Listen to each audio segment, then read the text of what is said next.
Again, thank you for joining in. This is Sanu Warrior. I'm the product manager for Electrical at Javelin, and welcome to the webinar.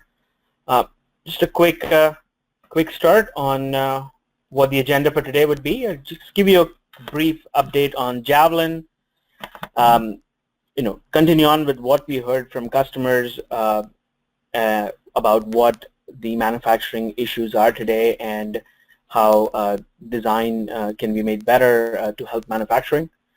Tell you a little bit about what we did and how we helped and are helping, and then go into a little bit of a demonstration on some of the benefits and some of the ideas that we have with SOLIDWORKS Electrical that have helped a lot of clients.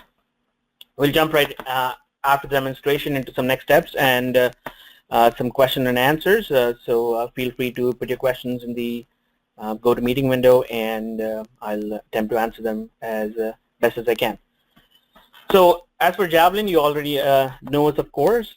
We are growing, so more than 85 people now. I lost track of that a couple of weeks ago already, so I think it's up to 90. 6 offices across the country. What does that mean for you? Essentially, it means that we are closer to you, and we have support pretty much from morning in Nova Scotia to evening in BC. We have you covered there, of course. Today we are going to take a look at what we do to help our customers in different aspects. So of course, your product life cycle and everything depends on people. Of course, they are the intellectual property for you guys, and the ideas and concepts. We help with onboarding, developing and retaining your talent, with training and assessments, and take that into technology. How are they using the technology? What technologies we can bring? And we're always looking for the next best thing so that we can get you the best tools for you to help your entire product life cycle, put that in the right process, be it prototyping or just managing and collaborating with everybody so that you can do your manufacturing. And we understand that that's where you make them, make your money, make your profits, and that's what pays the bills. So we are helping with that, and how we can help is help with training for the right processes and help with the launch and ramp up of products, figure out what is holding you back and get that going. Today, of course, we are concentrating on what we heard from customers and how we can help with the manufacturing. So the biggest thing we've heard on the electrical side of it is, of course, design errors are the biggest source of error on the shop floor. So, what does that mean? That means keeping track of wire numbers, device tags, coils, contacts, pins, references, you name it. Keeping track of all this can be time consuming, and if it's a manual process, then errors in abundance with just copy paste, simple things like copy paste or creation of parts and blocks and updating them. That can be pretty cumbersome and leads to quite a few errors, and those show up in the shop floor where you have to go back and forth and eat away on the engineering hours vis-a-vis profit. Need to efficiently reuse design to reduce the engineering hours, standardize on that, and maintain a list of parts that you can use all the time, and everyone's using that consistently. Cables and wires have to go somewhere. Another source, big source, is not being able to tell if your duct is big enough for holding all the wires, or if there's enough space for the cables to go somewhere across the machine. Or if you're just doing harnesses, what's the length of the harness? How much cable do I need? How much wire do I need? How do I make this harness? And how do I document that so that there are no issues when I come and make this on the floor?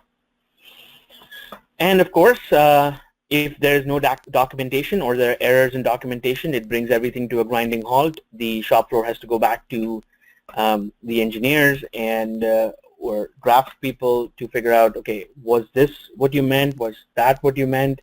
Is this, are all the parts there in the bill of materials?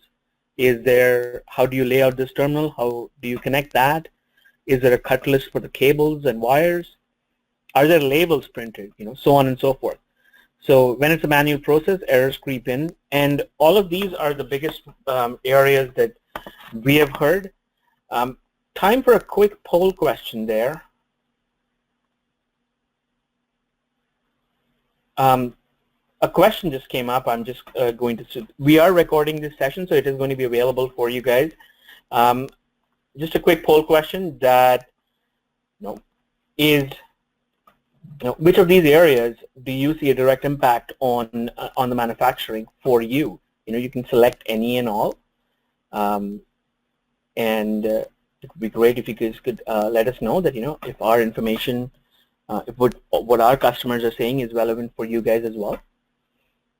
If none of these are, then of course none of these are. But I see a few holdouts there.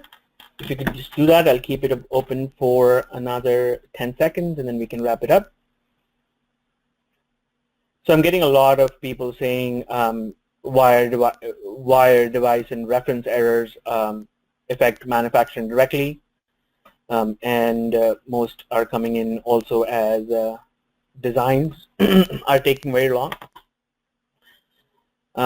Not too many for lack of documentation, right? But there are only a few who are saying that. I'll close the polls and we'll continue on this. Thank you for everybody for responding. So let's take a look at what we did to help. So one of the things that we had is, what did we do and what can we do to help? So what are the 5 short ways of reducing your engineering hours and build times? So this is an exhaustive list that we have here. There's more, of course, but what are the top ones? So let's talk about automating errors, as we saw in the responses. That that's something that is a time-consuming task. Error-prone items that we do, like wire numbering and so on and so forth. Consistency of parts. Way too often we order multiple different parts for the same task. We can very well, if we have a design environment which is working well together, you can order in bulk and settle on a preferred part and get the cost down. Tried and tested. So intelligently, reusing your circuits, some things that you already designed, being able to reuse that is great. It increases your quality, of course, and helps manufacturing because they've done this before. It is not something completely new. Now, I'm not saying, the question really pops up is, hey, what if we do different designs all the time? Your entire design might be different all the time, but the parts of the design usually are not very different. You're still going to have a motor, you're still going to have a sensor or a PLC being connected.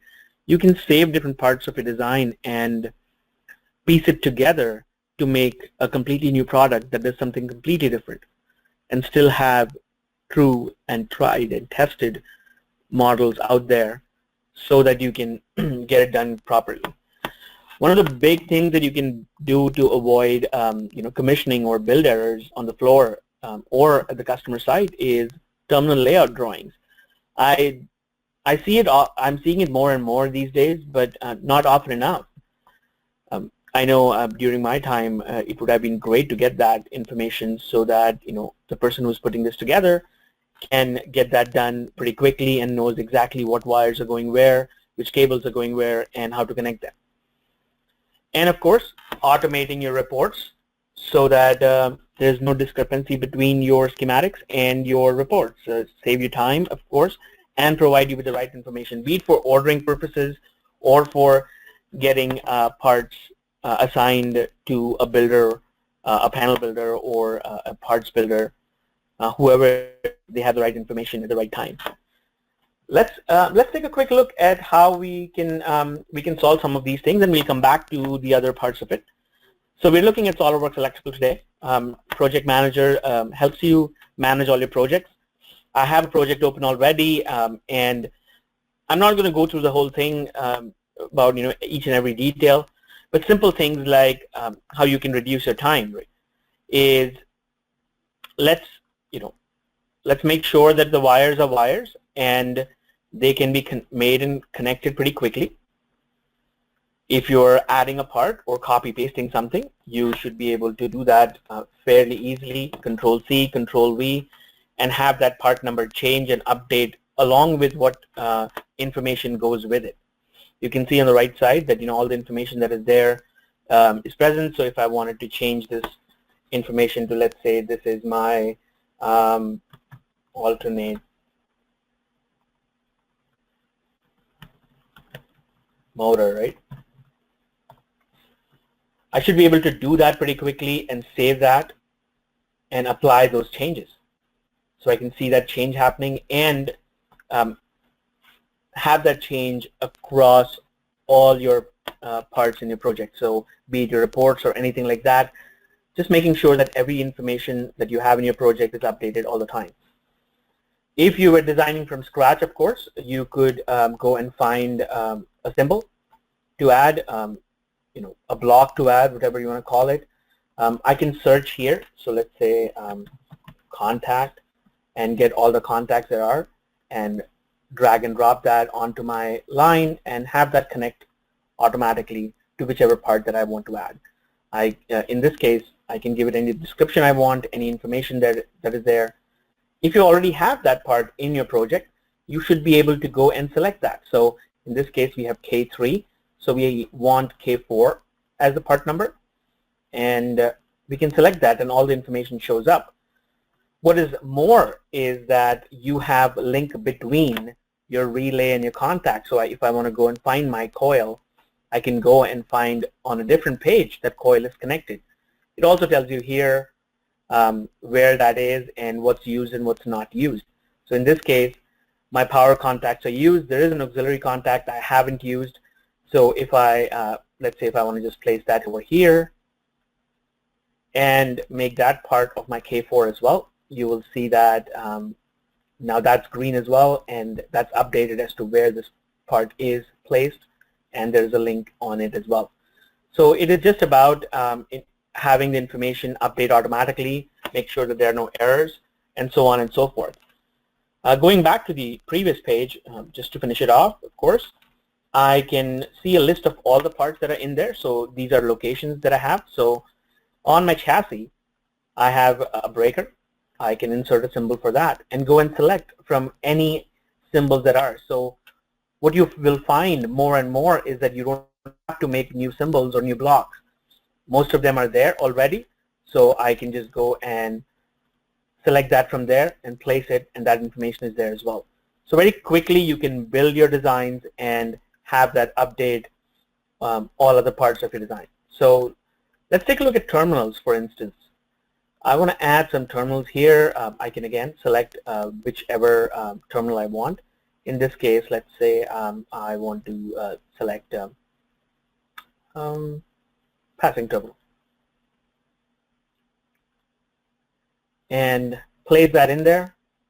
And I can select whichever terminal strips there are. So there are 3 terminal strips on the chassis part of it. So I'm going to select OK to all and have that information as well. So very quickly you can build something, and we were talking about how we can build and save items. So I have a few items saved as macros already, but if you're using this setup all the time, what you should be doing is dragging and dropping that as a macro and saving that. So at any point in time, if I wanted to use that, I could drag and drop it and use that, and intelligently, so that everything updates automatically. None of the parts would be repeated and all your information would be consistent. Terminal strips. If you were going to manage terminal strips, there's no easier way to manage this than having visually seen what it is, assign manufacturing parts to it. So for example, if I wanted to search for manufacturing parts, select that one, I can assign there. Maybe that one I want a ground terminal, so 2001, and have that selected. Again, very quick to add that information. What if these were not going to be wires but cables? I could go and select a cable for the same and have that information update automatically. So I've selected a cable here, and you can see that that's updated our design as well. So very quickly, very easily, you can do that. And this is what we're talking about, is to generate the information automatically wherever possible and update that. Just to top this off, I can generate a drawing for these terminal blocks, and I love this feature for be it on the commissioning or just on the floor to build something. This is by far the best document you can find to say how are these laid out, what's connected at which point in terminal, and what are both ends connected to. So very quickly we added M5 here, connected it with W10, and connected it to the terminal blocks or terminal strips on from 17 to 20. Very quickly we can get that information, and one look at this, it makes it very easy and simple for anybody to take a look and say, okay, this is how I need to connect. And this is where we're talking about enabling your manufacturing team to work out the information you already are working to put together on the engineering side of it. Just wrap this up a little bit. We still haven't done our wire numbers. We can do that pretty quickly by just clicking one button that says number new wires. Click yes, and all the wires are numbered. What that means is that I can do a design rule check and find out if there are any wires without marks or any manufacturing parts which have not been updated or added. And this is an important way of checking errors, is making sure that there are your designs, are there any duplicated connection points? So I've left a few which have 2 connection points or have open connection points. Are there any duplicated symbols, right? Did you name anything? What is the duct filling ratio? Right now we haven't routed anything, so there's no duct filling. But what's the ratio of the duct being filled with wires? So on and so forth. And these are automated design rule checks which you can run and go and check. Makes it very easy to do that. And of course, this and every other information that we just saw is tied to 3D. So this is working inside SOLIDWORKS, and this is a SOLIDWORKS Electrical 3D application. It's an add-in into SOLIDWORKS that you can use. All the parts that we have and we added now are available inside your project. So be it M5, the alternate motor that we added, we can go and say, hey, I want to associate that to, that's my M5 on the 3D side of it, and have that update. So now it knows this is M5. Or on the chassis side of it, or in the control panel, you can go and add a part. So if I wanted to insert that part, I can go and add that on the rail. As simple as that. Now if I wanted to add an entire terminal strip, I could do that as well. Insert that part, and SOLIDWORKS will give you the option of adding that those terminals, all 20 of them, pretty quickly, and it'll go and make that happen on the 3D side as well. You can use this as a to-do list. If you check this, uncheck that, you will see that only the parts that are not being placed show up. So in this case, I haven't placed these, so I can insert that pretty quickly as well. And maybe for this one, I want to give like a 1/4 of an inch spacing just for heat dissipation. And I can do that, and SOLIDWORKS will take care of the spacing for me based on the information I just fed in. And you can do more, of course. This can be done on the 2D side as well. You can create on the 3D side documentation, 2D side the same information as well, but doing it in 3D gives you so much more control over it. So we've seen quite a bit. Of course, want to come back to that and talk about how we can do some cost reduction on the errors and the cabinet side of it as well. So one thing is there that we spoke about already is run design rule checks to ensure you haven't missed anything. All the stuff that we just did is based on a robust library that's shared between 2D, 3D, and all other users.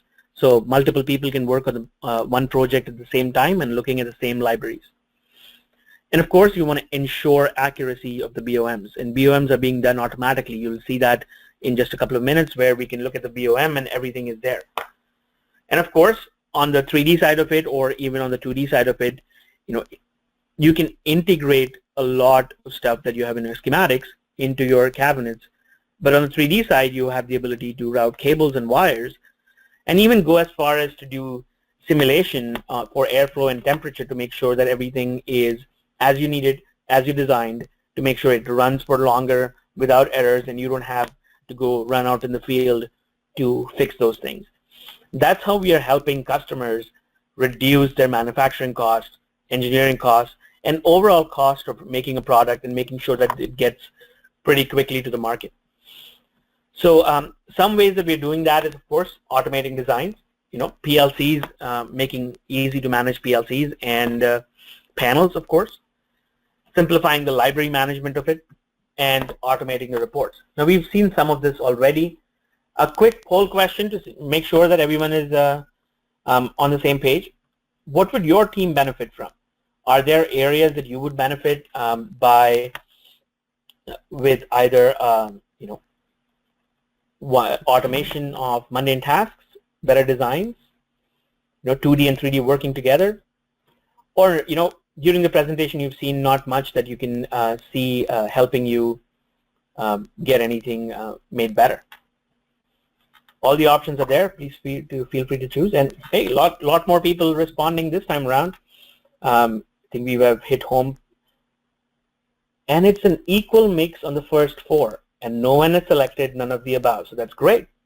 I am happy that we are talking about the same things in the same line. Okay, I'm going to close the poll here. Thank you for everybody who voted. Still a few holdouts there, maybe 3 or 4 people, but that's all right. Hopefully this information is still helpful for you guys. So let's jump into the 2D part of it, the 3D part of it real quickly. And what we'll do is we'll start the routing on this side to show you how we can route it. So I'm going to select the cabinet and do route wires. So selected components, and I'll select those components there, and I'll just do a 3D sketch. There are some options here to which algorithm you want to choose. I'm going to just click on that and let it go and do that while we take a look at our reports, and we'll see that update as information passes on. So in your project, you always have reports available. These can be drawn, put into Excel, exported to TXT or XML as well. So bill of materials, everything is updated. It gives you a running list of how many terminals you've used or how any parts that you've used, and this is based on the references. You can have bill of materials information sliced and diced in many different ways. You can group it by function. You can group it by location. You can have information for wires, if there are any wires in your, if your harness is in a list of cables, and you can get some lengths if you route them. You can have list of cable cores, more detailed information on each wire, where it goes, and what the destination is. If there's a stub length that you want, for some motors you might have stub lengths assigned, and some you don't, depending on how you want to work with it, and so on and so forth. So basically, you can get a plethora of reports, and all of these reports are editable. You can do, based on the wires, and you can do cables and hoses as well as wires. We can talk about that the next time. You can see that some lengths are available because we are still doing the routing. It's still finishing off all the entire cabinet, but the ones that are already done, the lengths are updated as we speak. Some are there, they're still being updated, and we'll see that update soon enough. So the information is bidirectional, it is live. You're looking at the same information, the right information for you all the time. Let's produce the bill of materials and list of cables here, and let's draw that on our page to see how that is drawn. And again, you're doing this at the same time. You're working in the same project in 2D and 3D. So, your bill of materials segregated by the manufacturer gives you the reference, the mark, and the quantity, and you can slice and dice this any way you want it to see it, absolutely. Other information, other pieces of information like PLCs can be very easily managed inside here as well. So I'm going to take a look at the PLC manager. Just like the terminal manager, the PLC manager is pretty quick and easy to use as well. So I'm going to search for PLCs, and I have Allen Bradley PLCs and a plethora of other ones.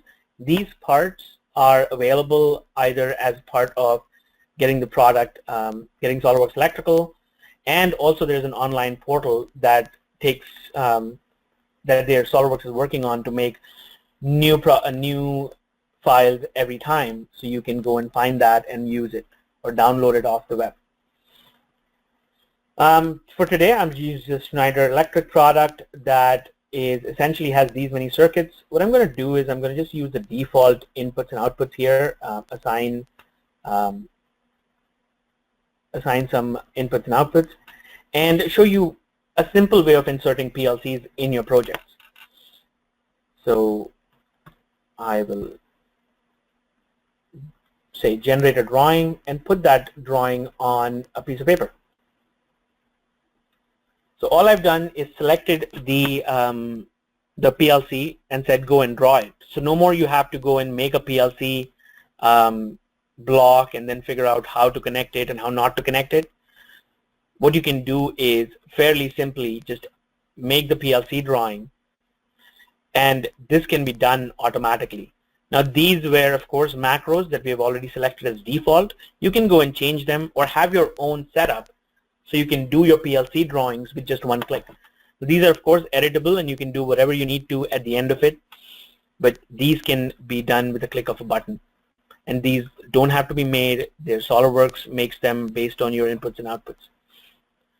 So very quickly, very easily, you can add this information and work with that. This adds immense value for a lot of our customers, and helps you manage the entire project in a very simple manner. So coming back to our library management and PLCs. So what we've seen quite a bit of this. We've seen automated numbering, macros today. Of course, making dynamic PLCs and 2D and 3D schematics. We have looked at some of the library management items, and we can explore further if you guys want to look at that. And the bill of materials, and design rule checks. What we haven't seen is, of course, the PDFs. And I'll start the PDF export here, and then we'll take a look at our wiring there. So you can do DWG, import or export. I like PDFs better, of course. So I'm going to do a PDF called the webinar 1 and save that and print that PDF.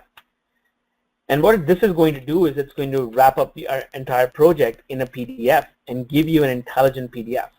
And we'll take a look at why that is an intelligent PDF.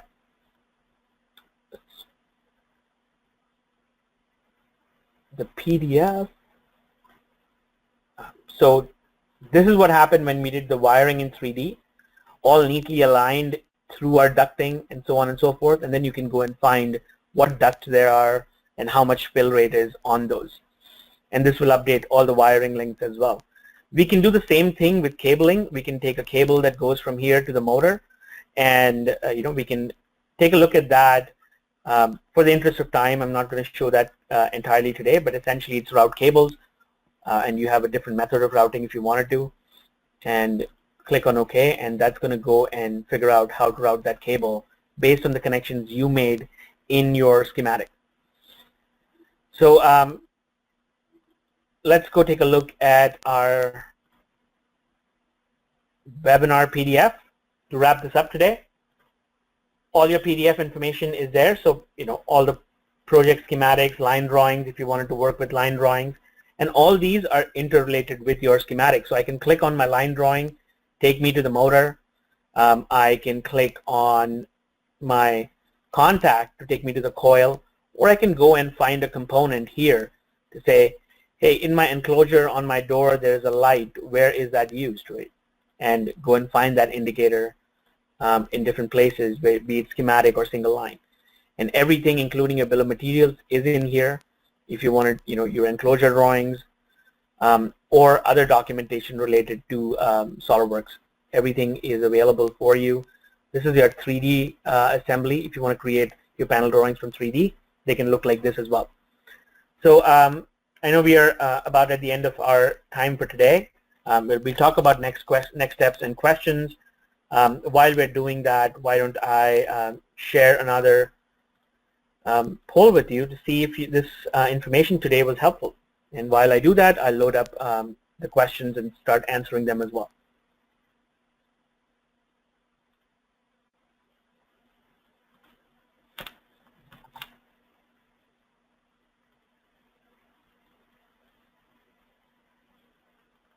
So one of the questions is we use SOLIDWORKS 2015 SP5. Is all this in that version?